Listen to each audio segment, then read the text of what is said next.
हम्म। पाकिस्तान के अंदर एक नई एक्सट्रीमिज्म जन्म ली पिछले कुछ अरसे में, which is called political extremism. हम अपने यूथ को प्रॉपर इस मामले में ट्रेन नहीं कर पा रहे कि जो आपकी राय है वो आपकी राय हो सकती है। पाकिस्तान में मैट्रिक के अंदर एक चॉइस होती है कि आप सिविक्स रखें या इस्लामियात रखें। बहुत सारे लोगों को अपने सिविक राइट्स के बारे में नहीं पता और अपनी सिविक रिस्पॉन्सिबिलिटीज़ के बारे में नहीं पता। How we can promote the community spirit के लोग मिलके काम करें और माशरे को बेहतर बनाएं। बिस्मिल्लाहिर्रहमानिर्रहीम, अस्सलाम वालेकुम नाज़रीन, मैं हूं Syed Kausar Abbas. Info news network के साथ एक बार फिर आपके सामने हाजिर है। नाज़रीन, जब हम बात करते हैं पाकिस्तानी सियासी माहौल की, तो उसमें यकीनन जो इलेक्टोरल प्रोसेस है उसके अंदर जो हर तबका फ़िक्र है उसकी रिप्रेजेंटेशन जो है वो बड़ी इंपॉर्टेंट है। वो रिप्रेजेंटेशन चाहे खवातीन की हो, चाहे नौजवानों की हो, चाहे वो मर्दों की हो, चाहे वो ट्रांसजेंडर्स की हो, और चाहे वो स्पेशल तबका जो माइनॉरिटी से ताल्लुक़ रखता है, चाहे वो तबका हो। इन सारे तबकात की और इन सारे तबका फ़िक्र की जो है इनकी पार्टिसिपेशन उस सारे प्रोसेस के अंदर ज़रूरी है, और तभी शायद इंतखाबी अमल जो है वो मुकम्मल भी होता है। और उसके साथ साथ जो अगर हम जमहूरियत की बात करें तो शायद जमहूरियत का हुस्न भी यही है। इसी हवाले से आज के इस शो में हम डिस्कशन करेंगे। हमारे साथ मौजूद हैं शाहिद रहमत साहब, जो CEO हैं यूथ डेवलपमेंट फाउंडेशन के। बहुत बहुत शुक्रिया शाहिद साहब, आपने हमें ज्वाइन किया। Thank you. शाहिद साहब, पाकिस्तान में इलेक्शन बड़ा करीब आ चुका है, हम्म। और जब हम बात करते हैं हर तबका फ़िक्र की, तो मिनॉरिटी का उसमें यकीनी तौर पे एक बड़ा जो पार्टिसिपेशन है वो मैटर करती है, और जिसको हमेशा पाकिस्तान में शायद निगलेक्ट भी किया जाता है। हम्म। तो आपके ख्याल से क्या मिनॉरिटी के लिए वो अपॉर्चुनिटीज अब बिल्ड की जा रही हैं, या आने वाले इलेक्शन में हम कोई बेहतर पार्टिसिपेशन देख पाएंगे? जी, थैंक यू वेरी मच। अभी जो सबसे बुनियादी जो बात है जिस पे हम as a civil society organisation specially जो हम पर्टिकुलरली काम कर रहे हैं डिफरेंट माइनॉरिटीज़ पे, कि हम उनको कैसे इस आने वाले इलेक्शन में या जो भी डेवलपमेंट कंट्री में हो रही है उसमें एक इंक्लूसिव प्रोसेस को किस तरह इंश्योर कर सकते हैं। सो हम अब इस स्लोगन के साथ सामने आ रहे हैं कि हमें सिर्फ पार्टिसिपेशन नहीं चाहिए बल्कि मीनिंगफुल पार्टिसिपेशन हम्म। चाहिए।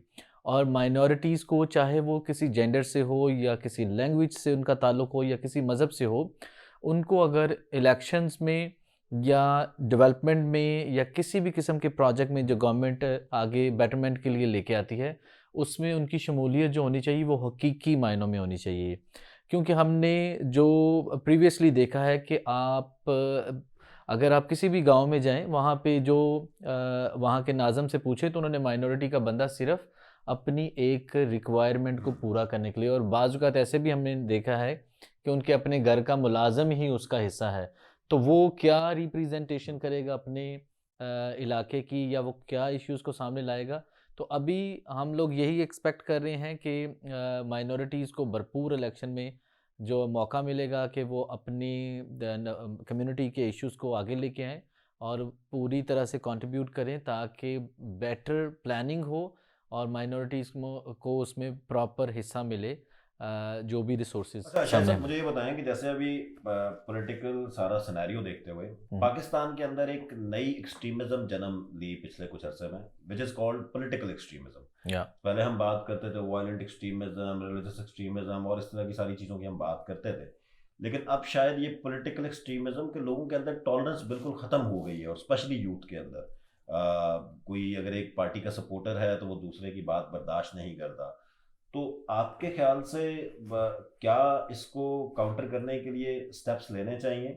और मेरे ख्याल से तो मतलब हम एक नई डिस्ट्रक्शन की तरफ जा रहे हैं, इतनी पॉलिटिकल एक्सट्रीमिज्म क्रिएट करके।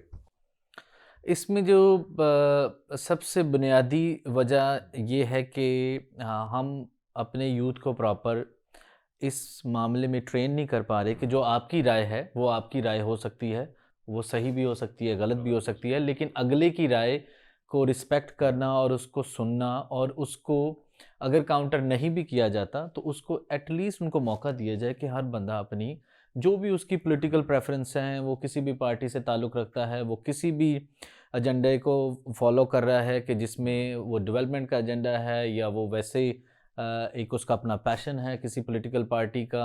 सो उसमें हमें हर एक को मौका देना है और उसके बाद उनकी राय का एहतराम करना है कि वो राय हमसे गलत भी हो सकती है, जो हम सोचते हैं वो सही हम सोचते हैं, लेकिन अगले की राय को हम अगर एट द सपोर्ट ही ये कह देंगे कि वो बिल्कुल टोटली रॉन्ग है या वो हमारे से गलत होने की वजह से हम उसको बर्दाश्त ही नहीं करेंगे, तो ये तो एक ऐसा बिहेवियर है जो काफ़ी देर से कई डेकेड से प्रमोट हो रहा है। लेकिन इसको काउंटर करने के लिए जितनी एफ़र्ट लगानी चाहिए, मेरे ख़्याल में सिविल सोसाइटी, अगर मैं इसमें बहुत ज़्यादा ना कहूँ तो जो सिविल सोसाइटी इसमें अपना हिस्सा डाल रही है काफ़ी सालों से, और जिसमें हम भी एक छोटा कंट्रीब्यूशन कर रहे हैं, कि यूनिवर्सिटी लेवल पे और यहाँ से स्कूल लेवल पे बच्चों को ये ट्रेनिंग दी जाए कि उन्होंने किस तरह से टॉलरेंस, बल्कि टॉलरेंस से भी आगे, दूसरों की राय को एक्सेप्ट कैसे करना है। अच्छा, दुनिया पूरी में देखा जाए तो सिविक एजुकेशन जो है वो शायद बच्चे को करिकुलम का पार्ट होती है, उसकी नर्सरी केजी प्रेप इस लेवल पे उसे प्राइमरी में पढ़ाई जाती है।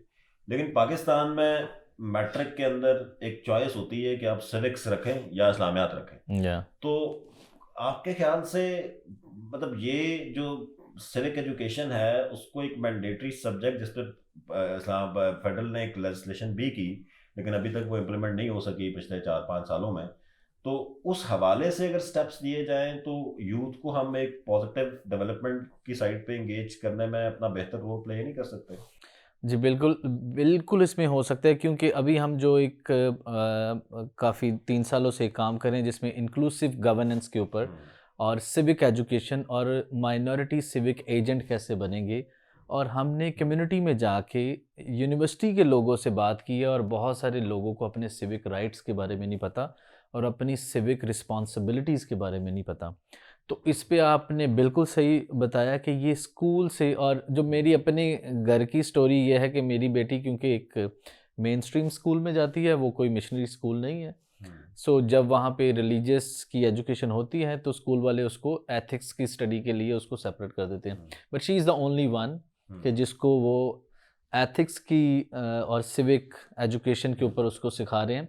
लेकिन मेरे ख़्याल में तमाम बच्चों के लिए इसमें कैटेगोरिकली टाइम होना चाहिए, हम्म, और उनको जो है वो बचपन ही से हमें स्कूल लेवल पे ही ट्रेन करना चाहिए कि क्या उनके उनके राइट्स क्या हैं एज़ अ कम्युनिटी मेंबर, और कम्युनिटी में रहते हुए दूसरे लोगों की जो उनके ऊपर जो दूसरों के राइट्स हैं उनको वो कैसे फुलफ़िल कर सकते हैं, and how we can promote the community spirit के लोग मिलके काम करें और माशरे को बेहतर बनाएं। जी बहुत बहुत शुक्रिया जी। बिल्कुल जी, सिविक एजुकेशन शायद एक मैं समझता हूँ कि पाकिस्तान के ओवरऑल करिकुलम की अगर बात की जाए और एजुकेशन सिस्टम की बात की जाए तो सिविक एजुकेशन को बिल्कुल ग्रॉस रूट लेवल से जब बच्चा स्कूल में एंटर होता है तो अगर उस वक्त से उसको सिविक सेंस उसके अंदर बिल्ड की जाए तो यकीनी तौर पे वो बड़ा होकर इस माशरे का एक बेहतर शहरी भी बनेगा और एक अपनी पॉजिटिव डेवलपमेंट में इस मुल्क की अपना किरदार भी अदा करेगा। बहुत बहुत शुक्रिया शाहिद साहब, और थैंक मज़ीद यू। इस तरह की डिस्कशंस के साथ भी हम आपके सामने हाजिर होंगे। देखते रहिए इन्फो न्यूज़ नेटवर्क।